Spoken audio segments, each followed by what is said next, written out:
Hello students. आज का हमारा नेक्स्ट टॉपिक है, लास्ट टॉपिक रियल नंबर का। इससे पहले हमारे टॉपिक सब हो चुके हैं। वैसे 1 मार्क्स का क्वेश्चन इसमें से पूछ सकता है, सो डोंट मिस इट। इस क्वेश्चन को, इस कॉन्सेप्ट को ज़रूर देखें, इसमें क्या दे रखा है। और before that, don't forget to share this one video and all the videos to your classmates and all the friends. Decimal expansion, which is a most learned chapter, already हम इसको देख चुके हैं, इसलिए मैंने बोला that it has two type of the decimal expansion. इसके दो टाइप्स होते हैं, एक तो टर्मिनेट है, दूसरा है नॉन टर्मिनेट। नॉन टर्मिनेट भी टू टाइप्स में है ये, एक तो है रिपीटिंग, दूसरा है non repeating. Repeating it means P by Q में कन्वर्ट कर सकते हैं, non repeating it means P by Q में कन्वर्ट नहीं हो सकता। So it means non terminate non repeating किस टाइप का नंबर हुआ? ये तो किस टाइप का नंबर हो जाएगा? इरेशनल। ये तो इरेशनल हो जाएगा। और नॉन टर्मिनेट रिपीटिंग किस टाइप का हो जाएगा? पी बाई क्यू में हो रहा है, इट मीन्स रैशनल नंबर। पता है ना ये तो? ओके। अब आगे इसमें एक थ्योरी में आपको ध्यान रखना है लास्ट टॉपिक के लिए। थ्योरी एक छोटी सी थ्योरी में, ज़्यादा कुछ नहीं है। जब भी आपको कोई रैशनल नंबर दिया जाए, rational number it means P by Q form which is rational number, लेकिन वहाँ पे पी और क्यू क्या होता है? को प्राइम इंटीजर। वहाँ पे पी और क्यू अपने आप में को प्राइम इंटीजर है, और they have prime factorisation of the Q, जिसमें उनका क्यू का प्राइम फैक्टर, पी और क्यू तो को प्राइम समझ गए, जिनका HCF 1 होता है। लेकिन जब आप प्राइम फैक्टर करोगे क्यू का, वो प्राइम फैक्टर किस फॉर्म में आना चाहिए? 2 raise to the power m, 5 raise to the power m, या फिर 2 power n 5 to the power m। इसमें आना ज़रूरी है उसका प्राइम फैक्टर। किसका? क्यू के प्राइम फैक्टर इस फॉर्म में होना ज़रूरी है, इस फॉर्म में एक्सप्रेस होना ज़रूरी है। अगर इस फॉर्म में एक्सप्रेस नहीं हो रहा है, अनदर फॉर्म में हो रहा है, इट मीन्स वो क्या होगा? अगर अनदर फॉर्म में होगा तो टर्मिनेट डेसिमल एक्सपेंशन नहीं होगा। और इस फॉर्म में आ रहा है तो ये किस टाइप का डेसिमल एक्सपेंशन होगा? टर्मिनेट। और टर्मिनेट का इट मीन्स, टर्मिनेट भी किस टाइप का नंबर है? टर्मिनेट तो क्लियर है ना भाई, कि पी बाई क्यू में कन्वर्ट कर सकते हैं उसको, इसलिए वो किस टाइप का नंबर है? रैशनल नंबर है ना। तो उसके एग्जांपल मैंने लिखे, देखो टर्मिनेट के। टर्मिनेट डेसिमल एक्सपेंशन दिखने में आपको ऐसे दिखेंगे, बट देखते ही तो आइडेंटिफाई होगा नहीं। या तो एक तरीका होता है डिवीजन से, बट बिना डिवीजन किए इसको पता कैसे लगाए कि कौन से टाइप का डेसिमल एक्सपेंशन है? बिना डिवाइड किए आप इजीली पता लगा सकते हो। 23/40 के प्राइम फैक्टर निकाल लो तो 40 इट मीन्स 8 इंटू 5। 8 का मतलब 2 power cube into 5 raise to the power 1 लिख सकता हो ना? देख लो बराबर, क्लियर दिख रहा है? 2 power 3 into 5 power 1। Similarly 7/8, 8 means 2 power 3 और 5 है नहीं तो 1 तो मैं मान सकता हूँ 5 रेस्ट टू द पावर 0, ताकि ये जो इनका क्यू का प्राइम फैक्टर एक्सप्रेस्ड हो गया किस फॉर्म में? 2 raised to the power m 5 to the power m, 2 raised to the power m 5 to the power m। हो रहा है ना? देख लो, ये नॉन नेगेटिव इंटीजर है। कौन? m और n। m और n क्या है? Non negative integer. क्लियर? ये अपने क्लियर होना ज़रूरी है। टर्मिनेट डेसिमल एक्सपेंशन तभी होगा जब उनका क्यू का प्राइम फैक्टर किस फॉर्म में एक्सप्रेस्ड हो? इस फॉर्म में, 2 raised to the power n 5 to the power m। Clear? But इसमें से भी हमारे डाउट आते, दिमाग में डाउट हो सकता है कि सर इसमें 2 raised to the power n 5 to the power n के अलावा इसके प्राइम फैक्टर में कोई अनादर डिजिट भी हो, है ना, तो क्या डेसिमल एक्सपेंशन तब भी टर्मिनेट होगा? नो। कैसे? देखो आगे तब क्या होगा। तब इसमें दोनों में फ़र्क है थोड़ा सा। इसमें लिखा है तब ये क्या हो जाएगा, अगर वो पी बाई क्यू सपोज मैंने मान लिया रैशनल नंबर है, ठीक है, और इस कंटेंट में वही कर रहा जो उल्टी बात यहाँ पे अपने को ज़रूरत है। Prime factor of the cube which is not of the form, okay, किस फॉर्म में नहीं है? वही 2 raised to the power m 5 to the power m में नहीं है, इस फॉर्म में उसका प्राइम फैक्टर नहीं आ रहा है, ओके, इसलिए नॉट लिखा है। तो ये किस टाइप का होगा? x has non terminate repeating decimal expansion, अगर इस फॉर्म में एक्सप्रेस्ड नहीं है, क्यू का प्राइम फैक्टर इस फॉर्म में नहीं है, तो इट मीन्स आप क्या बोलेंगे, इस फॉर्म में नहीं है तो ये किस टाइप का होगा, non terminate repeating decimal expansion. यानी कैसे, विदाउट डिवीज़न उसको इजीली कर सकते हैं 53/343। 343 के आप कर लो, प्राइम फैक्टर निकालना चाहे तो यहाँ निकाल सकते हैं 343, तो 343 इजीली निकल जाएगा। आई थिंक 3 से भी हो जाएगा, 3 से नहीं होगा, है ना, 7 से कर लेते हैं। तो 7 4 28, 28 और ये हो गया 6 9 10 7 7 7 1। ये तो हो गया भाई 7 क्यूब, है ना, तो 7 का क्यूब सही क्लियर हो गया, है ना। अब 7 का क्यूब है, इट मीन्स देख लो 53/7 क्यूब है। इट मीन्स क्या, ये 2⁻n 5⁻n के एक्सप्रेस में है क्या, इस एक्सप्रेशन में नहीं है, इसके प्राइम फैक्टर इस फॉर्म में नहीं आ रहे। इट मीन्स क्या बोल सकते हैं, ये नॉन टर्मिनेट रिपीटिंग होगा, नॉन टर्मिनेट रिपीटिंग होगा, सीधी बात है। ये एज ए थ्योरम इनको प्रेजेंट किया गया है, आपको ज़्यादा सोचने की ज़रूरत नहीं पड़ेगी, बस ये दोनों थ्योरम को रिमेंबर करना है कि इस केस में ये होगा और अदर केस में ये होगा। क्लियर है, सीधी सी बात। वैसे इसमें भी वही बात है, 150/441 के प्राइम फैक्टर निकाल लो तो आइडिया लग जाएगा आपको। फिर से 441 के प्राइम फैक्टर कितना हो गया, 3 से कर ले इसको, 3 से हो जाएगा, 1 time okay, 4 time okay, 2 7 time हो जाएगा, फिर से 3 टाइम, 4 टाइम, 2 9 टाइम, 7 7 7 1 बराबर, ओके सही है ना। ये कितना हो गया भाई, 3 स्क्वायर इंटू 7 स्क्वायर, राइट। देख लो, it's not a form of the 2 to the power n 5 to the power m, तो उसको क्या बोलेंगे, इसको भी हम बोल सकते हैं non terminate repeating number. Clear. अच्छा, अब इसकी बात करें तो लुक अबाउट दिस वन, इसकी बात करें तो क्या होगा, 2 3 7/2 3/2 5/q। अब ये उस एक्सप्रेस में ज़रूर है इसका q प्राइम फैक्टर इसके, बट यहाँ 2 and 5 टर्म्स के अलावा 2⁻m 5⁻n के अलावा 3 के टर्म्स में भी दे रखा है, इसके प्राइम फैक्टर में 3 भी शामिल है, कंटेंट है।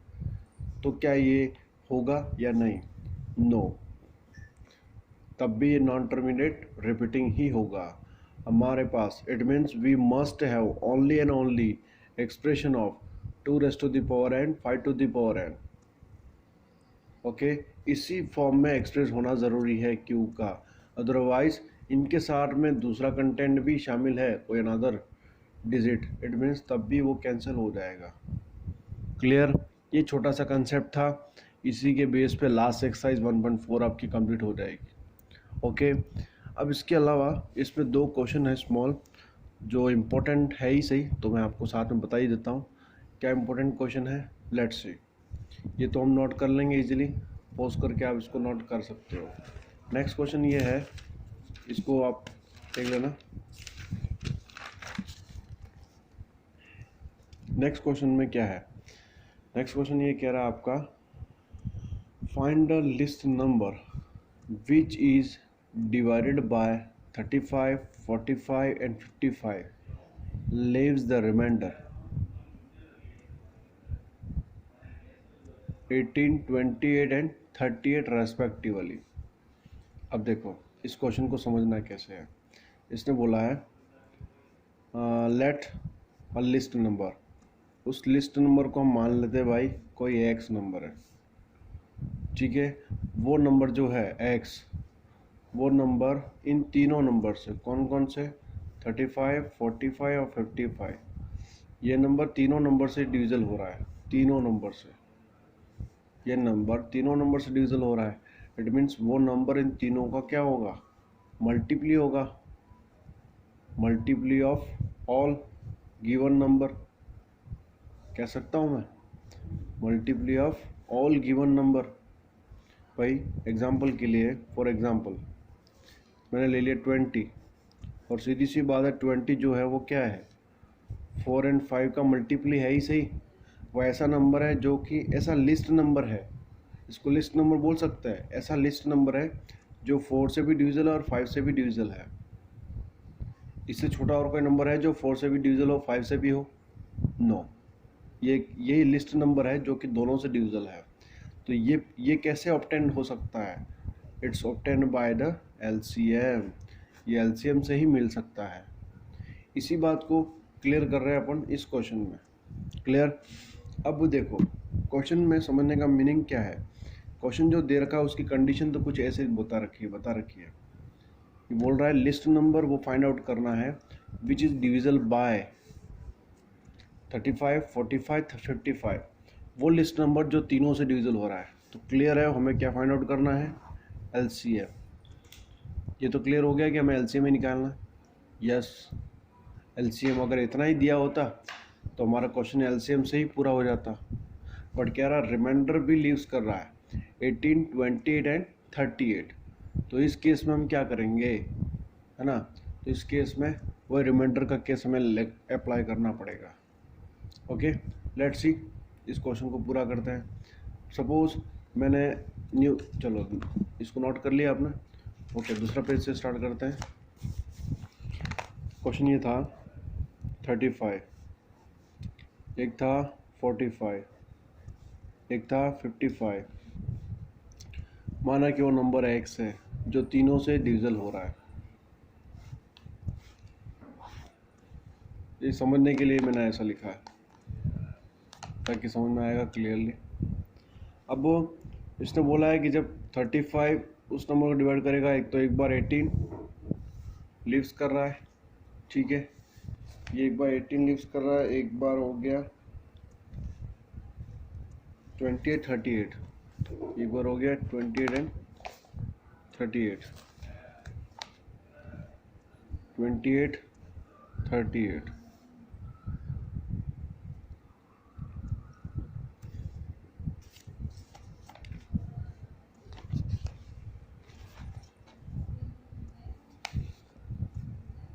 देखो अब यहाँ पे लीव्स करा, ये इसमें ये लीव्स करा, इसमें ये लीव्स करा है। अब इस केस को समझे कैसे? जब ये नंबर इनसे डिविजल हो रही है तो 18 लीव्स कर रहा है, वही नंबर ये लीव्स कर रहा है तो 28 लीव्स कर रहा है। x 55 से डिवाइड करने पर 38 लीव्स कर रहा है। अब बात ये आ रही है कि ये जो x है वो रिक्वायर्ड लिस्ट नंबर है जो कि 35 से एग्जैक्टली डिवाइड नहीं हो रही है, 45 से एग्जैक्ट डिवाइड नहीं हो रही है, ये भी 55 से एग्जैक्ट डिवाइड नहीं हो रही है। अगर एग्जैक्ट डिवाइड, अगर ये एलसीएम ही होता तो एग्जैक्ट डिवाइड हो जाता, है ना? लेकिन ये उस एलसीएम नंबर के अप्रॉक्सीमेट नियरेस्ट वैल्यू ही है, बट इसको फाइंड आउट कैसे करें वो समझना है ना? अगर वो उसकी नियरेस्ट वैल्यू तभी तो लीव्स कर रहा है, अगर एग्जैक्टली एलसीएम होती तो क्या होता आंसर? 0। बट समझे कैसे? देखो फॉर एग्जाम्पल, इसको भी समझाने के लिए मैं एग्जाम्पल ले रहा हूँ। क्लियर? देखें 5, यहाँ ले लिया 32, एक ले लिया मैंने 7, यहाँ ले लिया 32, ठीक है। 32 वो नंबर है, ठीक है, 32 ले लिया मैंने। अब देखो, अब 5 32 को डिवाइड करने पर 6 time 30, that means you will have remaining 2, या 4 टाइम 28, रिमेनिंग 4। क्लियर? अब सेम क्वेश्चन इसमें अप्लाई हो रहा है। एक ऐसी नंबर जो 7 और 5 का क्या है ना, 7 और 5 दोनों से डिविजल हो रही है। सेम क्वेश्चन को मैं इसमें अप्लाई कर रहा हूँ। Find the least number which is divisible by 7 and 5 and leaves remainder 2 and 4 respectively. तो अब इसको कैसे करेंगे? सेम क्वेश्चन मैंने अनदर और यानी छोटा सा एग्जांपल लिया।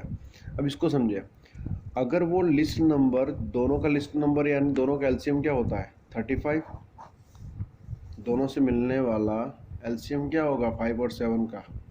35। जबकि 35 से मैं अगर यहाँ डिवाइड करता 5 और 35 को तो रिमाइंडर क्या होता? 0। जबकि यहाँ 0 नहीं हो रहा है ना, 0 35 होता तो 0 ही आता, लेकिन यहाँ 2 आ रहा है, इट मीन्स क्या है, नंबर उसके नियरेस्ट वैल्यू ही है कुछ ना कुछ। वो जो यहाँ पे 32 है ना, यहाँ पे जो 32 है, वैसे ही कुछ रिक्वायर्ड नंबर यहाँ x मुझे फाइंड आउट करनी है। जिस तरीके से यहाँ 32 है, वैसे ही कुछ नंबर मुझे यहाँ x पे फाइंड आउट करनी है। क्लियर? बट वो कैसे निकलेगी, देखो इन दोनों से एक ऑब्जर्वेशन करके हम पता लगा सकते हैं। लुक, जैसे इसमें डिविजन, इसमें डिवाइड करने पर रिमाइंडर 2 आ रहा है, इसमें डिवाइड करने पर 4 आ रहा है, लेकिन इन दोनों में डिफरेंस क्या आ रहा है, 3। इन दोनों का डिफरेंस कितना आ रहा है, 3। दोनों के डिवाइज़र और रिमाइंडर का डिफरेंस 3 है, डिवाइज़र और रिमाइंडर का डिफरेंस 3 है, राइट। सेम ये 3 अगर प्लस 32 हो जाए तो कितना बन जाएगा, 35।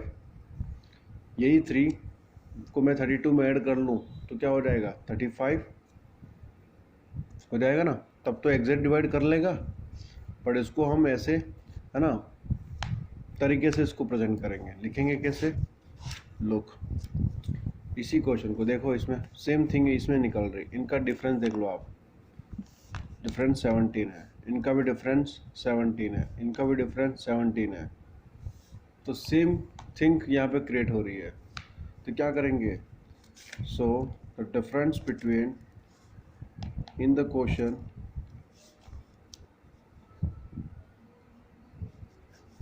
difference between divisor and remainder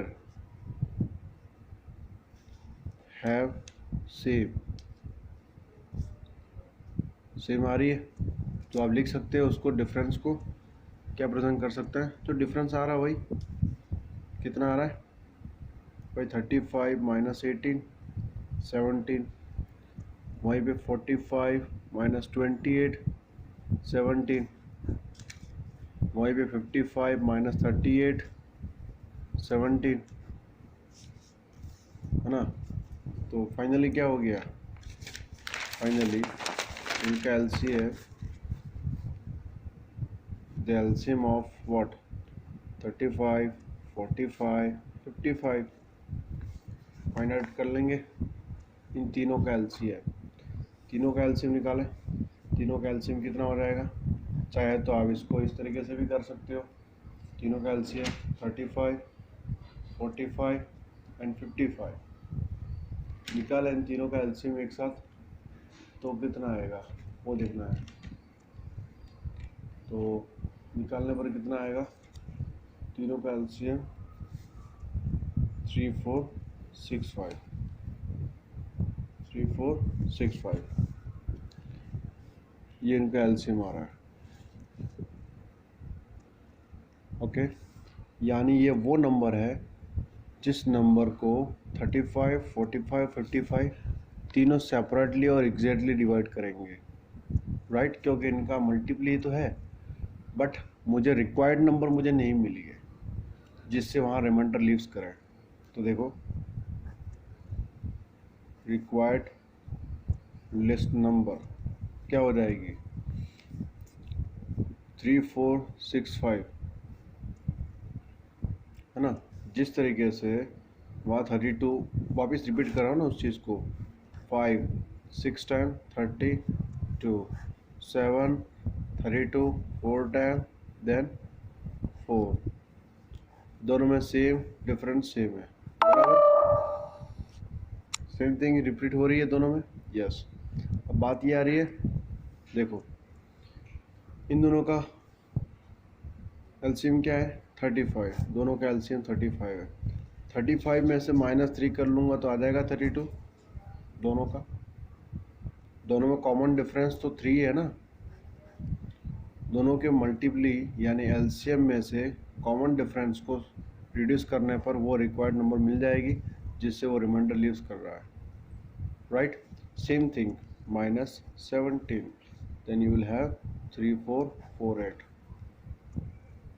okay, इस तरीके से इस क्वेश्चन को पूरा करना है ना। एक लास्ट क्वेश्चन बता देता हूँ जो वो भी इम्पोर्टेंट है, ये क्वेश्चन आपको समझ में आया होगा, ध्यान से इसको नोट ज़रूर कर लें। इसको समझाने के लिए एग्जांपल दिया है, ये एग्जांपल आपके कहीं ना कहीं समझ में आया होगा। नेक्स्ट क्वेश्चन है नेक्स्ट क्वेश्चन कुछ वैसा ही है, लेकिन वो about the irrational number, proving the irrational number. Question है प्रूव दैट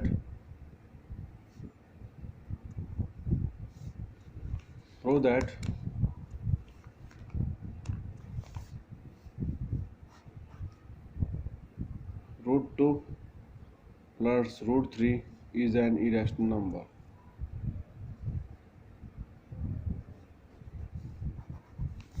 अब इस नंबर को हम इरेशनल नंबर है ऐसा प्रूफ कैसे करें, ये बात आ रही है ना। उस क्वेश्चन को तो कर लिया था सिंपली √2 एंड √3 सेपरेटली, तो इसको कैसे करें। सेम दैट कॉन्ट्राडिक्शन मेथड से ही करना है इसको भी, और लिखे कैसे, लेट अस एज्यूम दैट, हम फिर से एज्यूम करते हैं इसको, व्हाट, √2 प्लस √3 अपने आप में क्या है, let us it is what, rational number, right. Rational number है, मान लेते भाई ये रैशनल नहीं है, रैशनल है, तो ये बाई बी, तो क्या बन गया। अब आगे क्या करेंगे, आगे इनको सेपरेट करके हमें इसको ये शो करना है कि रैशनल नहीं हो सकता, बट सिंपलीफाई करने का तरीका क्या रहेगा वो देखते हैं। मैंने बाई टी कर लिया, सपोज √2 को a minus b, √2 equals to √3।